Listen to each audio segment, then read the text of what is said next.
I want to talk today, Mr. President, about a draft I just received, a bill we're actually going to have a hearing on next week, S1, the so-called For the People Act. This bill is a companion act to the Senate version of H.R. 1. I actually think it's even longer than H.R. 1, which I would have thought impossible. It's over 800 pages. I think they'll be introducing the final version in the next day or so, and that's a good thing since we're supposed to have a hearing on it in the middle of next week.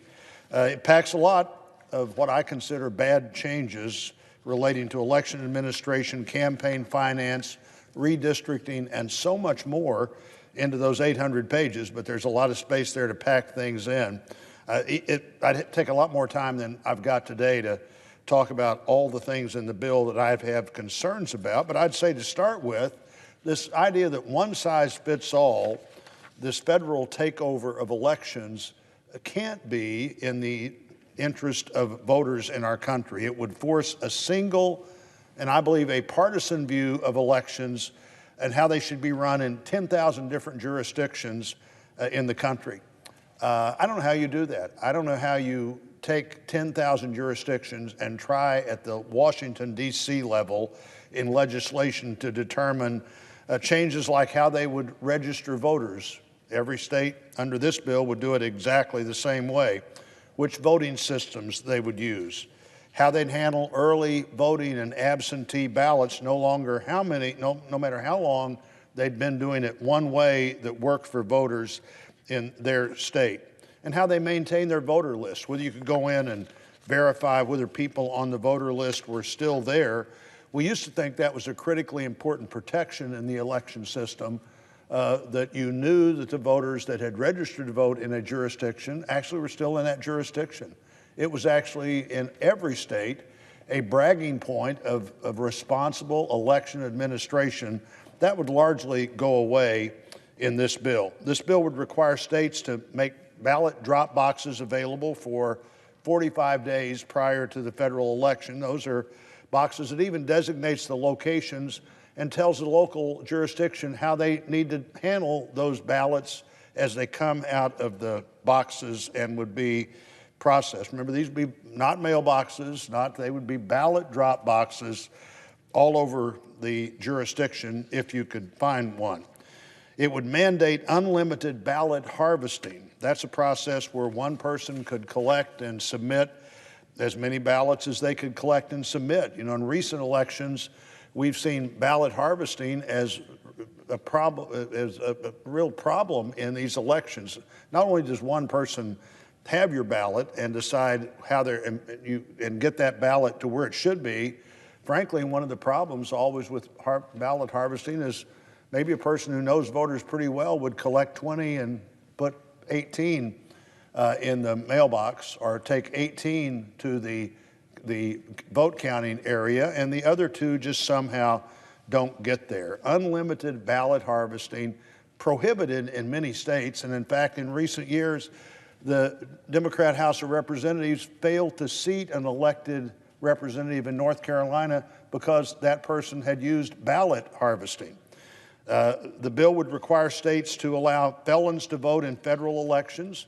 If you didn't like that in this case, you could have two sets of voter registration, one for federal elections and one for all other elections. And by the way, if you did that, you'd also have to have two different sets of ballots for an election day that had both local and state and federal issues on the ballot.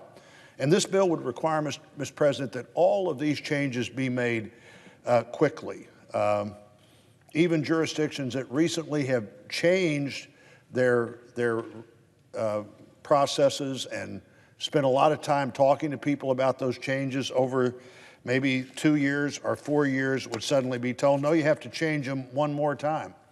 And maybe it's a day here, a day there, but that makes a big difference if you've already got in your mind how far before an election you have to register to vote or transfer your address, or things that election administrators work on all the time.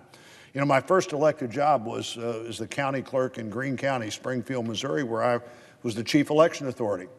We had a county with about 180,000 people in it, and lots of registered voters, but you had to take that very seriously. Later, I was the chief election authority in our state for 8 years as the Secretary of State. And I know how much planning goes into the elections. I know how seriously local officials take it. I also know how difficult it could be if every change you made had to be cleared some way with somebody in Washington, D.C. You know, states can often take years to transition to a new ballot system or transition to a new way they do things. They also can do it very quickly if they need to, and we saw that happen in a number of states last year. I think this bill, if it did pass, really doesn't allow the time you need for planning. The diversity of our election system is one of the great strengths of our system. There's bipartisan agreement on that. I've quoted President Obama on this before, but he said in 2016, quote, "There is no serious person out there who would suggest somehow that you can even rig America's elections, in part because they are so decentralized in the numbers of votes involved." This bill would undo that decentralized strength. It would undo that local and state responsibility for having laws that voters who vote for you understand you need to apply in the fair and best way you can. The bill would make our system less diverse, less secure.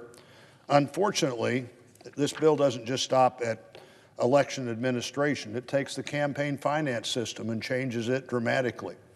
You know, when the Federal Elections Commission was created in the early 1970s, it was a 6-member commission. It was to be bipartisan. This turns it into a 5-member commission with whoever is the president being able to appoint the 3rd member on one side to always outvote, if they need to, the 2 members on the other side. You know, there have been many times, obviously, in the history of the Federal Elections Commission when the vote has been 3-3 or 2-2, whatever the makeup was at the time. This would do away with that and basically turn the commission from a bipartisan commission into a prosecutorial body, where one side always has the majority if they want it. I think voters should and would be very concerned about that. It would allow the chair of the FEC to make key staffing changes. It would allow judges to review cases even when the commission found no violation of the law. In addition, the bill would create a system of public financing for political campaigns by matching certain contributions with federal dollars. The match would be 6-1. So in the matchable, low dollar, whatever you define that to be contributions, if you raised $100,000 of those contributions, Mr. President, you'd have $700,000. $600,000 of those dollars could have been used by the federal government for other things rather than to finance politicians in a campaign. Now, I understand why politicians would like that. I've raised as much money as most people in this body have raised. You know, the idea that just the federal government would come in at some point and give me $6 for some percentage of those that I raised might be pretty appealing, but I think it would be wrong. It takes jurisdiction away from the states into how to draw congressional districts. Now, this is going to be inconvenient if it passes because the Constitution specifically says the state legislatures decide how to draw a congressional district. It doesn't say the Congress of the United States tells the state legislatures how to draw congressional districts, but this bill would do that. The bill requires redistricting commissions. It dictates who would serve on the commissions. It sets the criteria and the procedures for how you draw the maps. It lays out how the commissions have to take public input. And if that wasn't bad enough, it doesn't stop there. It even determines which courts act on all redistricting cases. And this would be a dramatic change where, again, you have a one-size-fits-all system in a country that clearly is not a one-size-fits-all country. Since very few states currently have commissions like that, it would set a lot of deadlines that we don't currently have. Districts drawn using 2020 census data would all but be guaranteed to be drawn by federal courts just because of the time that this bill sets out. But the federal court drawing the district isn't the big problem. The big problem is forever you've changed this, and forever you've put the DC circuit as the ultimate circuit to determine all redistricting cases. We've never thought that power belonged in Washington, D.C. before, but this bill does. It's an unprecedented power grab by the federal government at the expense of the states. I think it's a transparent attempt to stack the elections in favor of one party. Election law should not be about a single party. If this bill were to pass, it would do nothing, in my view, to bolster public confidence in elections. In fact, I suspect most election officials around the country would begin to say, I'd like to be able to do something about that problem, but we'll have to clear that with Washington, D.C. first. I think the divisions in the country would be worse, not better. Successful election laws are passed on a bipartisan basis. We did that with the Help America Vote Act after 2000. We provided assistance and some direction with finances, but we didn't change a single state law after 2016. We left that up to the states. We created bipartisan impact when we did that. We should continue to put the strength and the security of the country's elections before party. We should continue to oppose the efforts of a single party to make sweeping partisan changes in our election system. I don't talk to anybody who doesn't think that this bill, as a similar bill passed the House, would pass the House on a purely partisan basis. That would be a bad idea.